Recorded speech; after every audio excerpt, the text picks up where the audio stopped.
حضرت عبداللہ ابن عمر رضی اللہ تعالیٰ عنہ بیمار ہو گئے، شدید علیم تھے، طبیعت مبارک میں کمزوری آ گئی، کچھ کھانے کو دل نہیں کرتا تھا، گھر والے بار بار کہتے کچھ کھا لیجئے کچھ کھا لیجئے، نہیں کھاتے تھے۔ بالآخر حضرت نافع آپ کے غلام تھے، ان سے کہنے لگے کہیں سے مچھلی مل جائے نا تھوڑی سی تو میں کھاؤں گا۔ تو کہتے ہیں میں سارے مدینے میں ڈھونڈتا رہا، مچھلی نہ ملی، اگلے دن بھی ڈھونڈی تو نہ ملی، تیسرے دن بھی ڈھونڈی تو نہ ملی، تو فرمانے لگے یار بس چھوٹی سی خواہش ہے، کوئی فرض نہیں ملتی تو رہنے دے۔ کہتے ہیں چوتھے دن مچھلی مل گئی، میں 1.5 دینار کی مچھلی لایا، لا کے حضرت عبداللہ ابن عمر رضی اللہ تعالیٰ عنہ کے سامنے جو مچھلی رکھی تو آپ نے لقمہ روٹی کا توڑا تھا، مچھلی کو لگانے لگے کہ دروازے پہ فقیر نے آ کے آواز دی کچھ کھانے کو دو۔ تو حضرت عبداللہ ابن عمر نے روک لیا اور ہنسے۔ کئی دفعہ دے ہم بھی دیتے ہیں پر ہمارا چہرہ دیکھنے والا ہوتا ہے، اتنے ہم غصے میں ہوتے ہیں، دے دیتے ہیں، لیکن جو چھلوٹیں ہوتی ہیں نا چہرے والی وہ گنی نہیں جاتی۔ ہنسے، فرمایا دیکھو میرا اللہ کتنا کریم ہے، وہ مجھے بچانا چاہتا ہے، اٹھا بار دیا جا کے۔ تو خادم اب حکم کا پابند تھا، وہ لیت اللہ تو کر نہیں سکتا تھا، وہ گیا اور جا کے دے آیا۔ فقیر جب سارے محلے سے آٹا اکٹھا کر لیتے ہیں تو پھر ایک جگہ جا کے بیچتے بھی ہیں۔ دے آیا، وہ 2 گلیاں آگے گزرا تو میں پیچھے دوڑا گیا، میں نے کہا سچ بتا کھانی ہے کہ بیچنی ہے؟ وہ کہنے لگا جو بھی سبب لگ جائے کر جاؤں گا، آپ نے دے جو دی ہے۔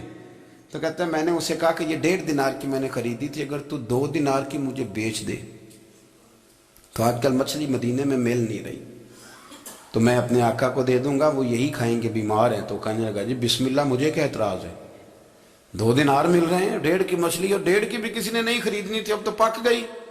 فرماتے میں نے 2 دینار اس کو تھمائے، وہ مچھلی اس سے خریدی اور خرید کر کے میں لا کے حضرت عبداللہ ابن عمر کے سامنے دوبارہ رکھی۔ تو فرمایا یہ کیسے آ گئی؟ میں نے کہا حضور 1.5 کی خریدی تھی اور پھر فقیر کو دے دی، اب اسی سے میں 2 دینار کی خرید کے لایا ہوں، آپ قبول فرمائیں۔ تو فرمانے لگے تم نے اچھا نہیں کیا، اب اس طرح کرو 2 دینار بھی اسے دیا اور مچھلی بھی واپس دیا۔ عرض کی حضور کیوں؟ فرمایا تم نے قرآن نہیں پڑھا؟ حضور پڑھا ہے، فرمایا رب فرماتا ہے لن تنالوا البر حتی تنفقوا مما تحبون، تم بھلائی کو اس وقت پہنچو گے جب اپنی پیاری چیز راہ خدا میں خرچ کرو گے۔ امام غزالی نے لکھا ہے، فرمانے لگے دیا تو وہ حضرت نافع کہتے ہیں میں دینے گیا، دے کے واپس آیا تو کچھ پریشان تھا کیونکہ مجھے بھی 4 دن ہو گئے تھے نا تلاش کرتے، تھوڑی طبیعت میں مایوسی تھی کہ اتنی محنت سے میں نے لایا اور آپ نے واپس کر دی۔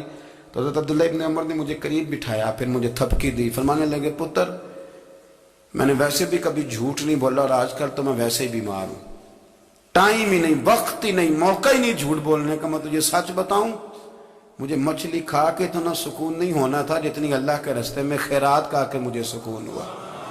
تو تجھے تو میری راحت سے غرض ہے نا کہ مجھے راحت کیسے ہوتی ہے، تو مجھے سکون ملا ہے راہ خدا میں دے، میں نفسانی خواہش پوری کر لیتا تو یہ میرا نفس کل پھر مجھ سے مچھلی مانگتا، پرسوں کہتا نہیں چھوٹے گوشت کی یخنی بھی چاہیے۔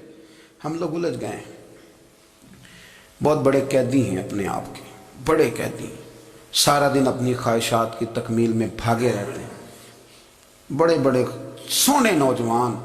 میں ان پہ تنقید نہیں کرتا، مجھے ان پہ ترس آتا ہے، جب میں رات کے اندھیروں میں انہیں ٹیلی فون لے کے چوکوں میں کھڑے دیکھتا ہوں تو مجھے رحم آتا ہے۔ میں کہتا ہوں دیکھو نفس کی خواہش کے پیچھے یہ کیا مثلاً آخر کیا ہے اس میں، ایک عورت کے پیچھے تباہ کر لیا اپنے آپ کو، یعنی زیادہ سے یہ کوئی مقصود ہے، یہ کوئی مقصد حیات ہے جس کو مقصد بنا لیا ہے؟ میرے عزیز بات کو سمجھ لیں، اتنا خوبصورت آدمی ہے اور اتنا اس کا اونچا قد کاٹ ہے، اور کیا کس کے پیچھے یہ بھاگا ہوا ہے؟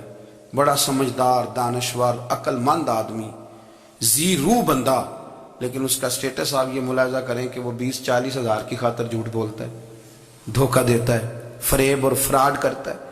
ہم اپنی نفسانی خواہشات کے پیچھے اس طرح بھاگتے ہیں کہ ہم اصل سے رہ جاتے ہیں۔ میری باتوں کی سمجھ آ رہی ہے آپ حضرات؟ تھوڑا تھوڑا کر کے، ایک ایک کر کے ان کی باتیں کم مانیں۔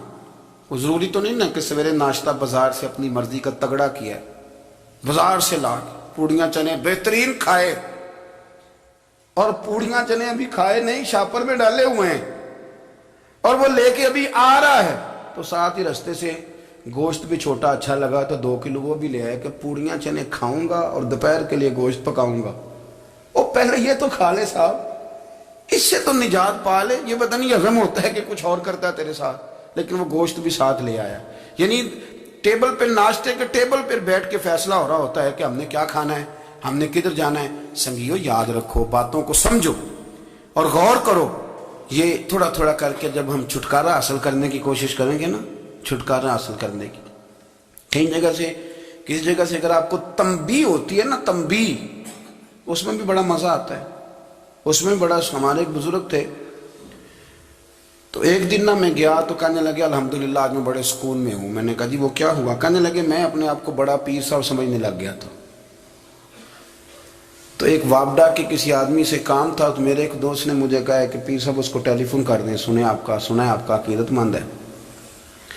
میں نے اس بندے کو ٹیلی فون کیا تو کہتا پیر صاحب میں عزت آپ کی بڑی کرتا ہوں پر یہ کام نہیں ہو سکتا۔